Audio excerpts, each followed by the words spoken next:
सुनना, खुद को थोड़ा और बेहतर लर्नर बनाना, सब्सक्राइब करने के साथ बेल आइकन बटन भी दबाना। तो आज की हमारी जो कलाकार हैं जिनको हम पढ़ेंगे उनका नाम है मीरा मुखर्जी और उनका जो जीवन काल रहा है वो 1923 से 1998 ईस्वी तक रहा है।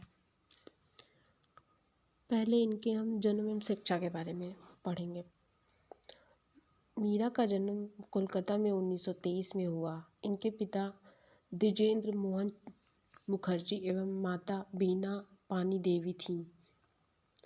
कला में आपका प्रारंभिक प्रशिक्षण 14 वर्ष की आयु से शुरू हुआ, जो 1941 ईस्वी तक अवनींद्रनाथ टैगोर की Indian society of oriental art में रहा। इसी वर्ष इनकी शादी भी हुई, जो कुछ ही दिन रही।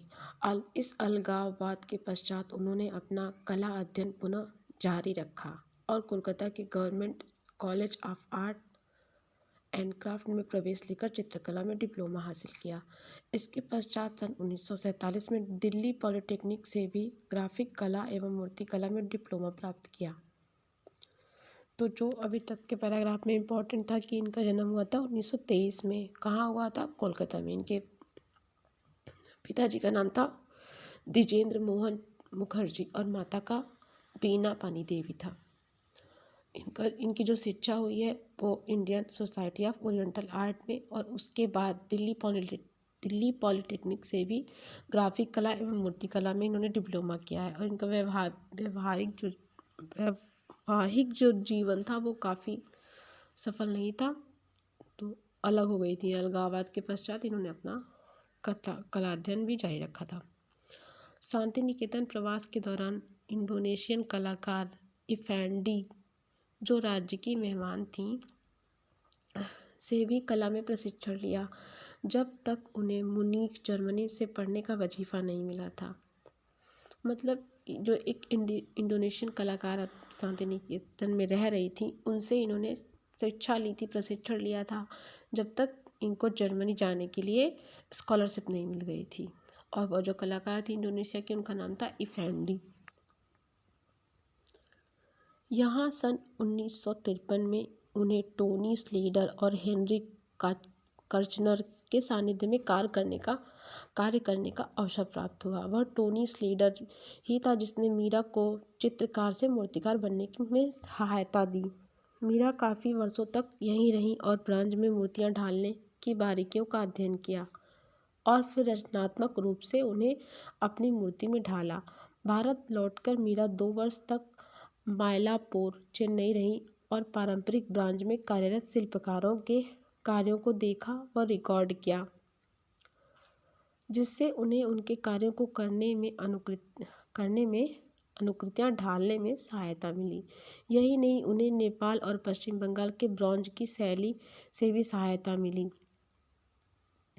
तो सबसे पहले तो जो ये मीरा मुखर्जी थी, उन्हें जो शुरुआती में मूर्तिकार बनने के लिए जो प्रेरणा दी थी वो टोनी स्लेडर ने दी थी।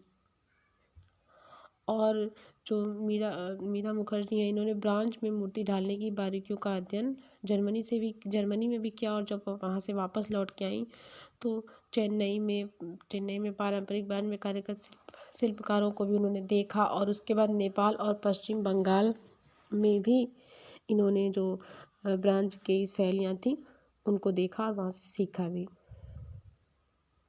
शिक्षण सन 1957 में मीरा ने अढोहिल स्कूल कुर्सियोग में कला शिक्षिका का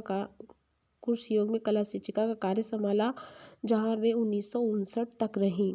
फिर 1 वर्ष आपने प्राट मेमोरियल स्कूल कोलकाता में कला अध्यापन किया। सन 1960 में इस स्कूल से नौकरी छोड़ने के पश्चात मीरा स्वतंत्र रूप से कार्य करने लगी। तो इनका जो इन्होंने काम किया था शिक्षण कार्य का, वो ज़्यादा दिन तक नहीं रहा। 1957 से 1960 तक कुछ सालों का ही इन्होंने काम किया, मन नहीं लगा तो ये स्वतंत्र रूप से कार्य करने लगी। शोध एवं फेलोशिप सन 1960 से ही मीरा ने शास्त्रीय और लोक कला परंपरा की मेटल कास्टिंग तकनीक पर शोध जारी रखा। सन 1962 ईस्वी में एंथ्रोपोलॉजिकल मनुष्य शरीर रचना शास्त्र सर्वे ऑफ इंडिया में सीनियर रिसर्च फेलोशिप मिलने के पश्चात आपने भारत और नेपाल की bell metal craftsman and crafts पर 1964 तक शोध किया। तो इन्होंने कुछ शोध कार्य भी किए हैं जिनमें से इन्होंने जो लोक कला का परंपरा की मेटल कास्टिंग तकनीक पर किया वो ज़्यादा महत्वपूर्ण हो जाता है 1960 वाला। लेखिका मीरा बच्चों की कहानियाँ लिखने में माहिर थीं। इस प्रकार उन्होंने अपना जीवन वृत्त एक लेखक के रूप में अपनाया। प्रमुख कहानियों में लिटिल फ्लावर, शेफाली, कालू और कोयल मछली पकड़ते हुए हैं। सन 1978 में मीरा ने मेटल क्राफ्ट इन इंडिया पर एक मोनोग्राफ भी प्रकाशित किया। साथ ही सन 1979 में 2 अन्य किताबें भी प्रकाशित की जिनमें पारंपरिक मेटल क्राफ्ट इन इंडिया और मेटल क्राफ्टमैन इन इंडिया थी। सन 1994 में इन सर्च ऑफ विश्वकर्मा का प्रकाशन किया। वोमेन कारपेट पुस्तक मीराबाई द्वारा डिजाइन की गई थी। तो इन्होंने जो लेखिका भी नहीं है, इनकी कुछ पुस्तकें हैं जिनमें से है कहानियों की जो पुस्तकें थी लिटिल फ्लावर, शेफाली, कालू और कोयल मछली पकड़ते हुए, ये 3 थी कहानियों वाली।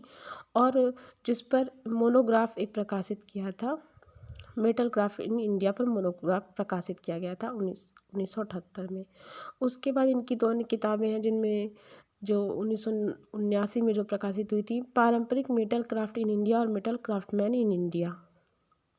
और सबसे ज़्यादा जो इम्पोर्टेंट है इस पूरे पैराग्राफ में वो ये है कि वोमेन कॉर्पेट नामक जो बुक थी वो इनके द्वारा डिजाइन की गई थी। और 1994 वाली इन सर्च ऑफ विश्वकर्मा। तो ये कुछ पुस्तकें हैं जो इनके बारे में ध्यान रखनी होंगी। पुरस्कार एवं सम्मान। मीरा को उनकी उत्कृष्ट कृतियों पर पुरस्कार एवं सम्मान प्राप्त हुए जिनमें प्रमुख रूप से 1968 में भारत के राष्ट्रपति से मास्टर क्राफ्टमैन इन मेटल वर्क का प्रेस पुरस्कार मिला। 1978 में कोलकाता लेडीज स्टडी ग्रुप की ओर से एक्सीलेंस पुरस्कार। 1981 में पश्चिम बंगाल सरकार से अवनिंद्र पुरस्कार। 1984 से 86 तक सांस्कृतिक मंत्रालय की ओर से कला अध्ययन के लिए फेलोशिप।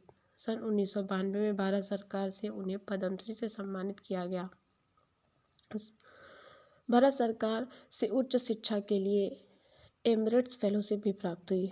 तो जो इनके प्रमुख सम्मान है वो सबसे पहले तो 1992 में इन्हें पद्मश्री मिला था।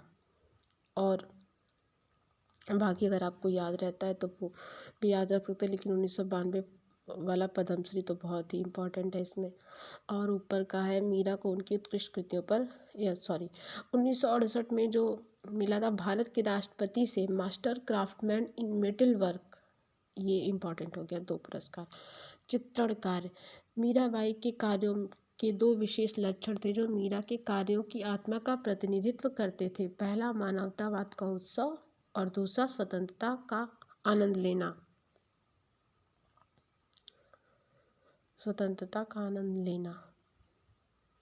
सन 1950 के दशक के मध्य में निर्मित मूर्ति शिल्प दी गुरु, हू शा और वामना अवतार इस तकनीकी पर लास्ट बेस्ट प्रोसेस उनके अधिकार के विलक्षण उदाहरण है। इसमें से जो ये है वामना अवतार, ये नेट में पूछी जाती है। और बाकी जो दोनों दी हुई ये भी याद रख लेना चाहिए कि दी गुरु, हू शा, वामना अवतार तीनों ध्यान रखेंगे। बाकी वामना अवतार तो एकदम याद होनी चाहिए क्योंकि ये पूछी हुई जाती रहती है नेट के पेपर में। इसमें स्थूलता व लयात्मकता भी देखी जा सकती है। मीरा के कार्य साधारण लोगों के जीवन से संबंधित हैं, जैसे मछली पालन